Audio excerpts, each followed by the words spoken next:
Equity Mates. I will say this about investing. Everything you do learn is cumulative. What I learned at 20 is useful. Equity Mates. Welcome to another episode of Equity Mates, a podcast that follows our journey of investing, whether you're an absolute beginner or approaching Warren Buffett status. Our aim is to help you break down your barriers from beginning to dividend. My name is Bryce, and as always, I'm joined by my equity buddy, Ren. How are you going? I'm very good, Bryce. Welcome to this bonus episode of Equity Mates, we should say. We did a live show recently. Yes. And we loved it so much that we made it a podcast. We did make it a podcast. We did a show called All Access. It was a live show created in partnership with Stake, the place to trade US stocks with $0 brokerage. We had an awesome time. It was all about the alcohol industry, alcohol and beverages. We had an amazing panel, and Stake really helped us to put it on. So this is the first of two episodes that are dropping in the feed today. We did two panel discussions. The first with three CEOs from the alcohol and beverages industry, and then the second with two expert investors to talk about investing in the industry. So on this one, you'll hear the three CEOs talking about trends, what to watch, how they think about the industry. A lot of good information for investors. And look, we really do want to thank Stake for helping us put it together. We're big fans of Stake. We've used Stake for years. And it puts Wall Street at your fingertips. Gone are the days that you have to, fill out heaps of paperwork or, call a broker to invest in the US. You can now do it just as easy as you can invest in Australia. You set up a brokerage account in minutes, make trades in seconds, and all with $0 brokerage, which we love because we hate fees. Love to see it. You can sign up to Stake using our promo code EquityMates, and if you fund your account within 24 hours, you will get a free stock in either Nike, Dropbox, or GoPro. So not bad to kick off your investing journey over in the States. But thanks to Stake, without further ado, here is the first half of our live show, All Access. Welcome to a live episode of Equity Mates. For those that have just joined us, Equity Mates is about following our journey of investing. Whether you are an absolute beginner or approaching Warren Buffett status, our aim is to break down the investing barriers from beginning to dividend, which we're super pumped about. My name is Bryce, if you haven't come across Equity Mates before, and as always, I am joined by my equity buddy, Ren. How are you going? I'm good, Bryce. Very excited for this live event. Yes. Also love the fact that you're in a different setting, but you can't change your intro. That's what I'm used to. 4 years of muscle memory. 4 years of muscle memory, yes, exactly. But look, we are super pumped to have you all here. As Brian said, we are going to be doing a deep dive into the alcohol industry. We're going to be starting with a bit of a shallow dive into some of the major trends that we're seeing with some of our panelists here.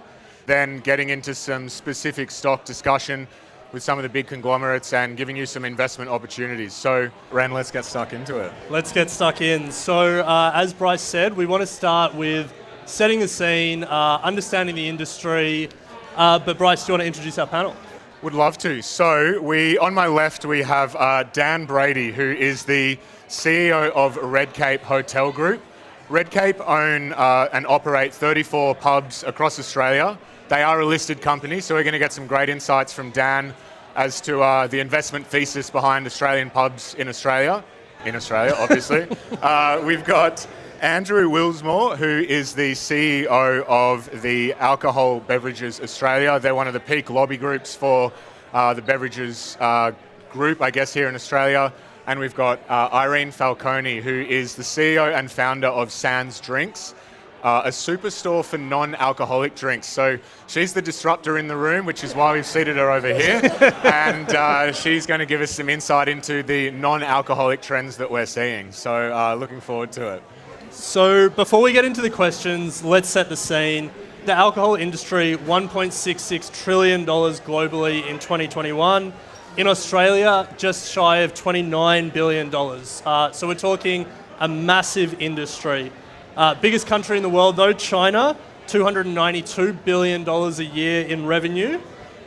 This one I found interesting. Globally, the per person revenue, $220 per person in 2021. Australia punches well above his weight, and largely thanks to Bryce over here. $1,111 per person the beverage industry makes in Australia. So it's a massive industry. It's a growing industry, expected to grow at 5% a year in Australia over the next 5 years, 7% a year internationally over the next 5 years, and there's plenty of good investing opportunities in that space. So to start with, we're going to get an overview of the industry. Do you want to kick it off with the first question? Sure. So Andrew, I guess we'll start very broad, and if you can help us set the scene here in Australia, who are some of the main players in the industry, both domestically and internationally? It does vary by category, right? So in beer, roughly pretty much all beer that's sold in Australia is sold by two companies. First one's CUB, which is owned by Kirin, and the other one is Lion, which is owned by... Sorry, the other way around. CUB is owned by Asahi, and Lion's owned by Kirin, which are both Japanese companies. The third player in the market's Coopers, and then you've got a long tail of small brewers after that. In wine, it's a little bit of a more diversified story. There's around 15 to 20 large wine companies in Australia, 30 to 50 small to medium-sized companies, and around 2,000 small winemakers out there. So a lot more diversity in wine. Spirits is very much dominated by our global players. All of the market pretty much is international brands who have had long heritage, a lot of history to them. So most spirits sold in Australia actually come from our imported companies. The two big ones in the room are Pernod Ricard and Diageo, and then you've got a couple of other ones around Beam Suntory, Brown-Forman. Those are the sort of secondary players in the spirits market. In Australia, the biggest spirits brand is owned by Diageo, which is Bundaberg rum. And beyond that, you've certainly got a very burgeoning spirits industry, which I think I'll talk a little bit more later tonight. So that's really the big brands that create the alcohol, I guess. The other side of the industry is how we consume alcohol. So Dan, can you give us a bit of detail on who the big players are in the bar and the pub scene in Australia? Yeah, sure. So the pub scene's very fragmented. It's still very much a mom and pop style industry. The big player is Woolworths through ALH, with sort of 300 odd venues, and in the scheme of venues in Australia, that's actually not that many. So it's still a very, very fragmented industry, but it's still well and truly family owned.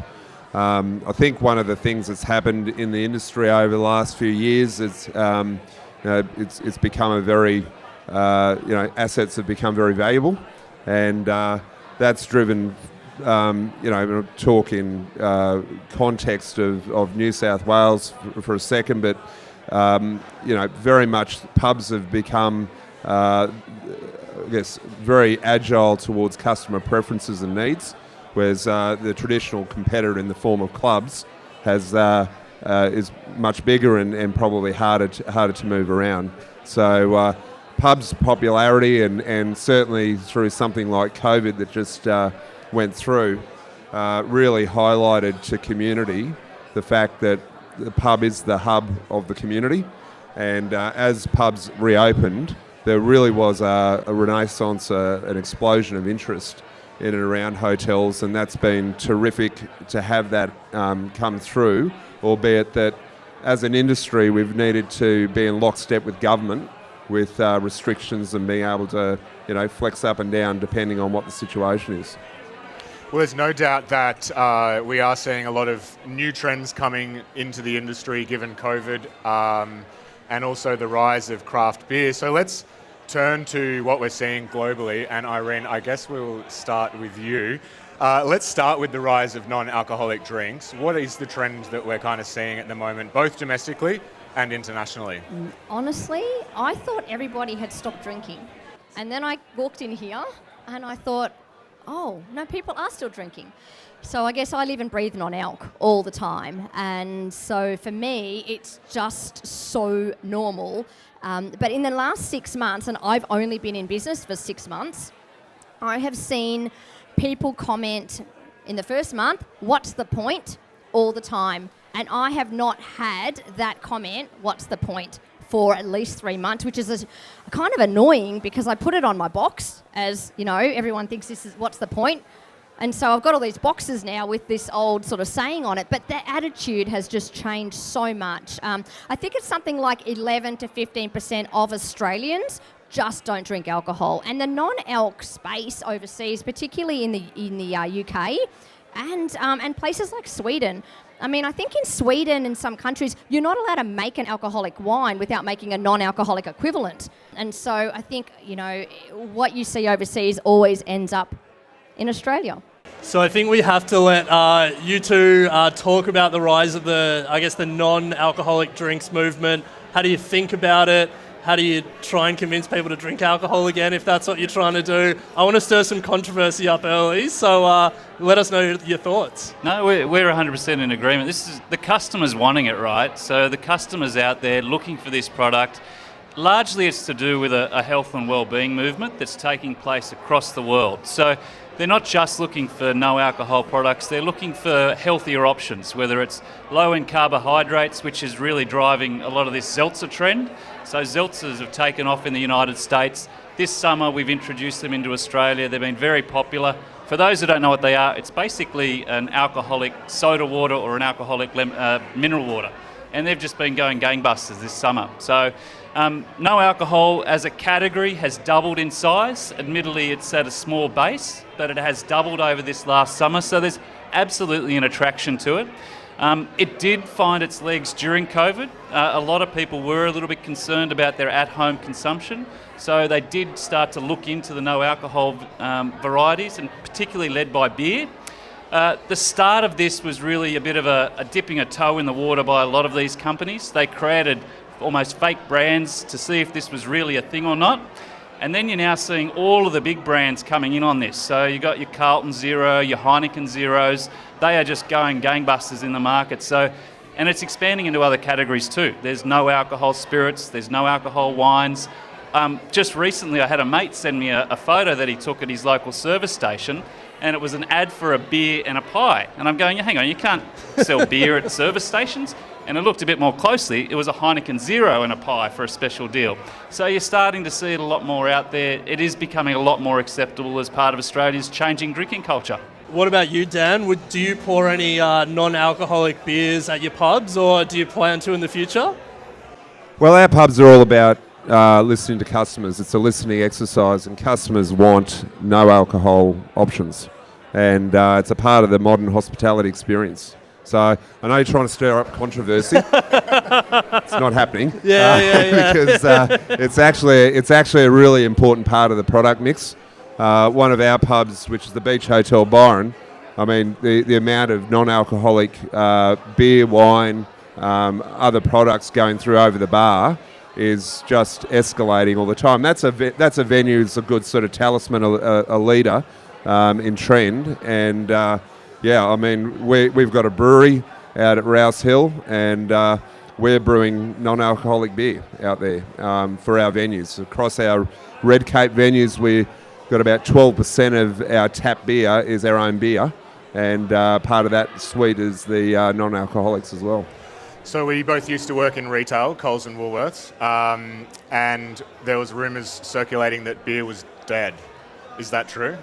I think from what I've seen, and I'm not in the beer industry as such, but it's been very flat in growth. I think over the COVID period, particularly in the off-premise, there's been a good healthy explosion of sales there. But pre-COVID, it was pretty flat, and more diversification and premiumisation of products. But I don't know if that's right or not. We saw that in our numbers too, was that beer is very much an occasion drink, right? You're watching it with the footy at a bar, or you're chatting with friends, or there's a sporting game on TV or whatever it might be. And all those occasions just disappeared during COVID. You couldn't go out dancing, sport was shut down, pubs were shut. So beer really felt it more strongly than perhaps wine or spirits. What we saw was a bit of during COVID when the lockdowns were on, there was quite a renaissance in cocktail making. That was one of the categories that picked up quite a lot. People turned their hand to, I've got to have a bit of theatre, it's been a boring day, what am I going to do with myself of an evening? And they've thrown their hand into making cocktails. So there's a big uptick in retail sales of spirits and all of the mixes and various things that you make to make a cocktail. And unfortunately, beer was the sort of the poor cousin as a result of that, because you just didn't have the occasions. There was no family barbecues, no sport, Yeah.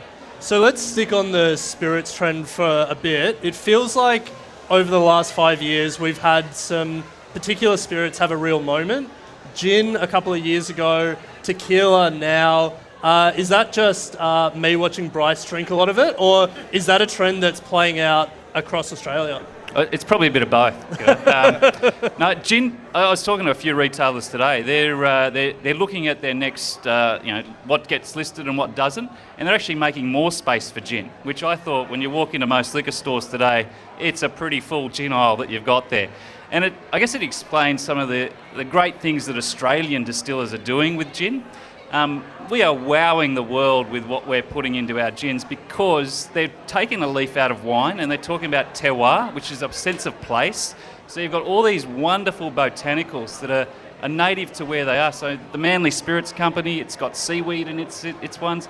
You go up further north into Queensland, there's all these indigenous ingredients that go into theirs. And as a result, we're winning all these awards globally. And it's just this because Australia produces such a fascinating product that's so unique to us. So gin's going to continue to grow. Yeah, interesting. So, Irene, let's turn back to non-alcoholic. You're building a business that is, a superstore for non-alcoholic drinks. What has been some of the attitude changes over the last few years, and what is really driving that? Well, firstly, you keep filling your shelves with alcoholic 40% gin. Thank you very much.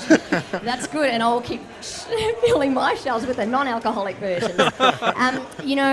Interestingly, the non-alcoholic gin market is not very big at all. People are, attitudinally, people want to stop drinking alcohol. They want to drink less. My target audience are people who drink alcohol.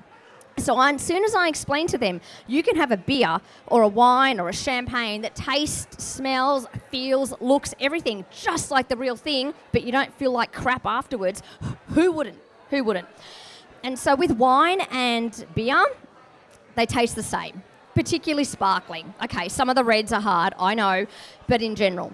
But when you get to the spirits and gins, people do expect it to taste like gin. And they do get a shock. For me, it's definitely the wine and the beer. But I find that the attitude changes when you can give someone something that surprises them. And then they tell 10 people, and then they tell 10 people, and then before you know it, everyone stopped drinking.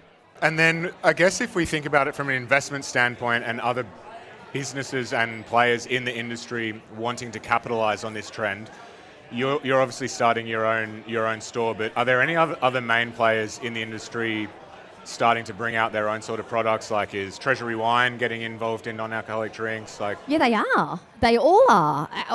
We've got Jacobs Creek. We've got Lindemans. We have McGuigan's. We've got, I think all of the main Australian players do have a non-alcoholic line now. The beers do.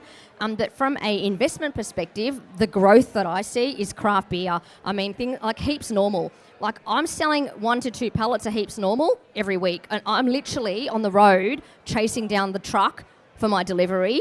And it's literally not even coming into my warehouse. It's going straight out the door to customers. So beer is just such a huge... And I think it's because it tastes the same. Beer is massive.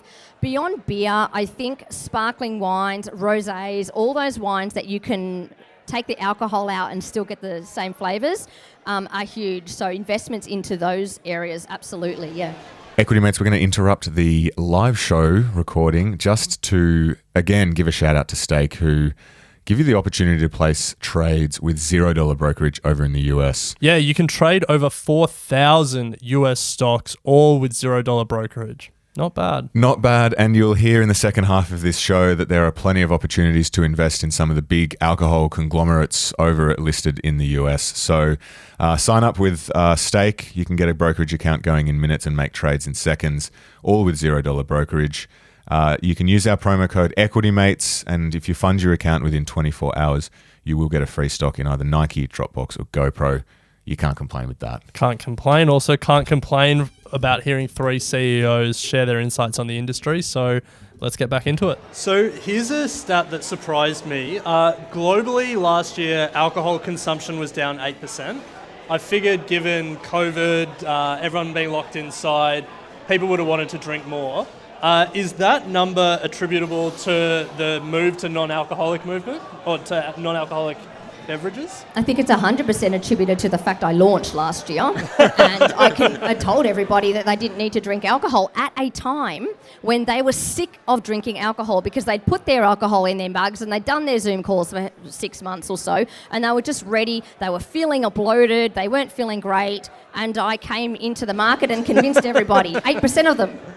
So Irene has her answer. I'd love to hear your answers. What do you attribute the 8% to? And then secondly, do you think that's a trend that will continue, or do you think that's going to reverse in the years to come? It was definitely specific to COVID and the lockdowns. We saw a fairly big increase in retail sales. I'm sure everyone saw the queues when we were all worried that they were going to close bottle shops in this country.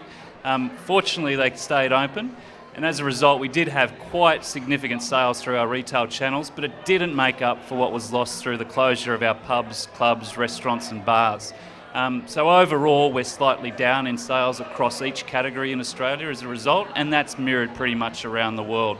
And equally, we've had challenges with the supply, just getting our product out of the market or getting product into the market. There has been a whole bunch of supply chain issues that COVID's impacted as well.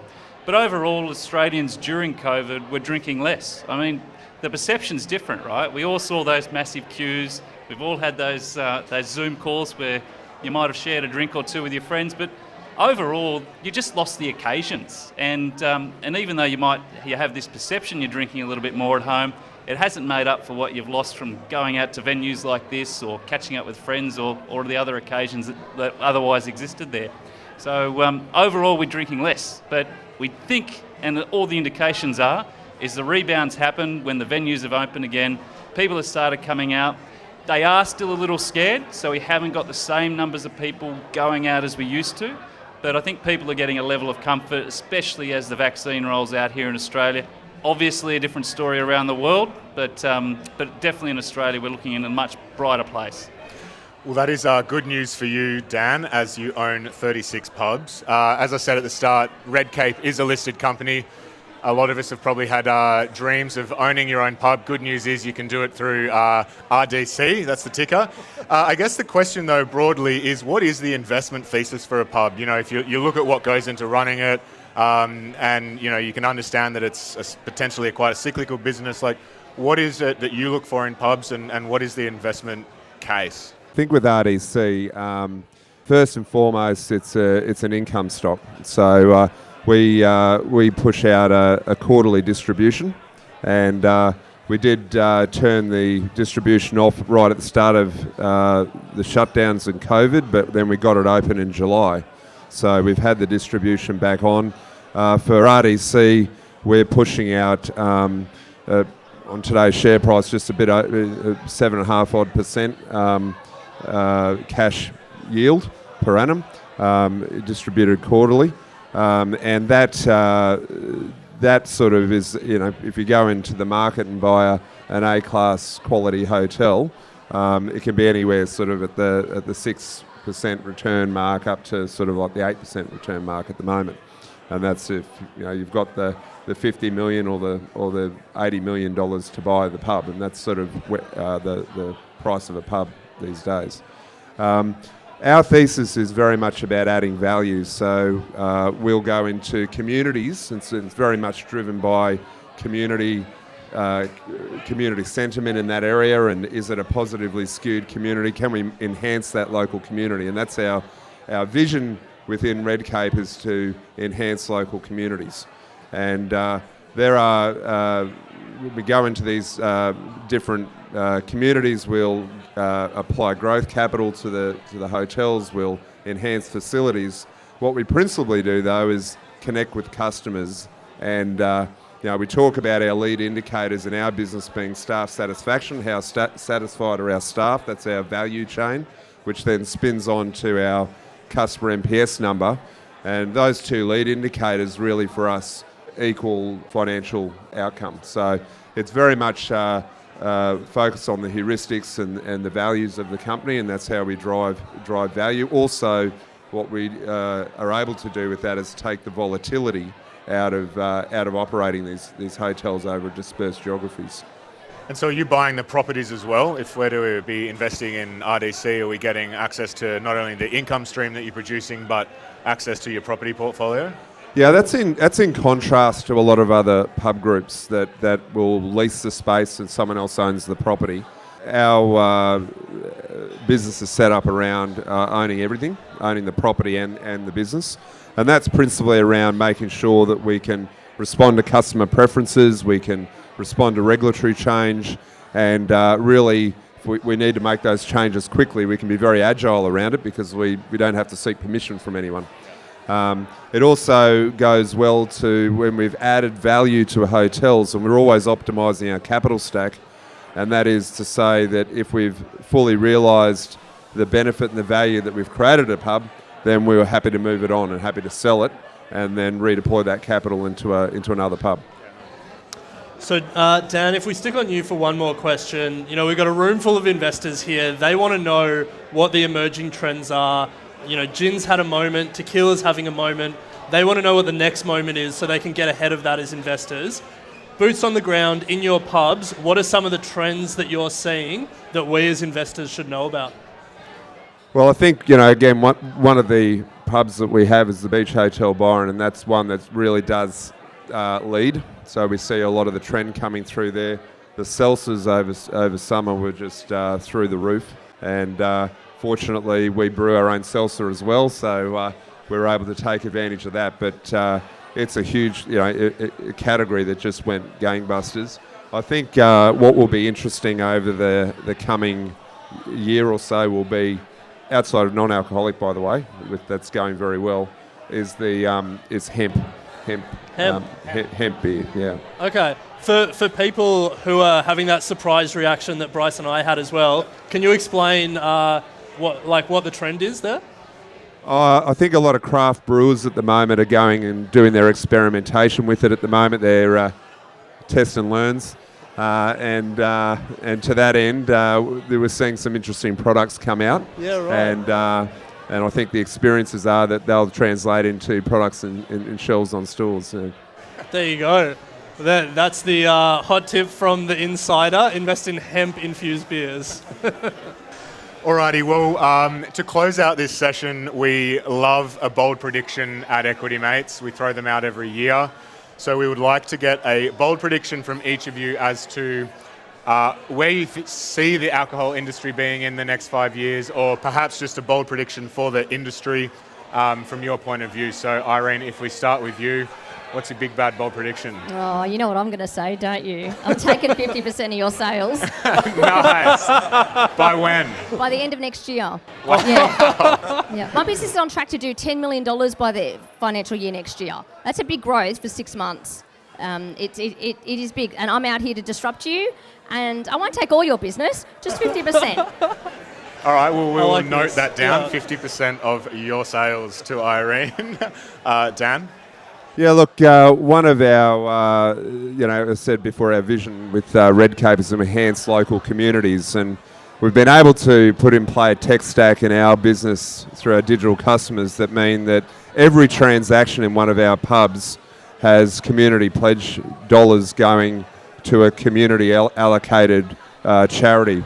And just over the last 5 months, we've been able to actually pay out $400,000. We've got a million that we'll pay out to over 330 community groups that are elected by those patrons and customers that come through. The bold prediction, I think, for pubs is that if you're not making a positive social impact to your community in 5 years, you won't have a successful business. Love it. Love it. We will take that. Andrew? Yeah, I should point out that the non-alcoholic market is still our market, so yeah, we're still friends here. It's not really your market, but they don't really want to buy it from liquor stores. But good luck. For us, we've actually just done a fantastic exercise with Deloitte Access Economics, looking at the next 10 years of our industry, and it is very, very positive. We're talking taking our economic contribution from 52 billion up to 64 billion, pretty much replicating the export success story that Australian wine was with our distillers, and equally leveraging the great work that's taking place in low and no alcohol beers and taking that around the world. So there's nothing but positivity in the future that we can see. but I'm paid to say that too. So Nice one. Well, guys, thank you very much. I hope that we've been able to give a bit of a broad insight into the alcohol industry. But Dan, Andrew, Irene, thank you very much. We'll change panels. 5 minutes. Thank you very much. Thank you. That was amazing. So there we have it, Ren. That is the halfway point of our live show, All Access with Steak. It was pretty incredible to get back out there during COVID. We had a great time. A huge thank you to Steak. But the good news is the other half of the show is now live in your feed. Yeah, so finish this one up. Go listen to the next one where we talk about the investing opportunities. Big shout out to Steak. Go sign up if you want to trade in the US with $0 brokerage. That's really all we have to say. Nice. We'll leave it there. And, and keep an eye out because we'll probably do another live show soon. Yes, true. Equity Mates Investing Podcast is a product of Equity Mates Media. All information in this podcast is for education and entertainment purposes only. It is not intended as a substitute for professional finance, legal, or tax advice. The hosts of Equity Mates Investing Podcast are not financial professionals and are not aware of your personal financial circumstances. Before making any financial decisions, you should read the product disclosure statement and, if necessary, consult a licensed financial professional. Do not take financial advice from a podcast. For more information, head to the disclaimer page on the Equity Mates website where you can find ASIC resources and find a registered financial professional near you. In the spirit of reconciliation, Equity Mates Media and the hosts of Equity Mates Investing Podcast acknowledge the traditional custodians of country throughout Australia and their connections to land, sea, and community. We pay our respects to their elders past and present and extend that respect to all Aboriginal and Torres Strait Islander people today.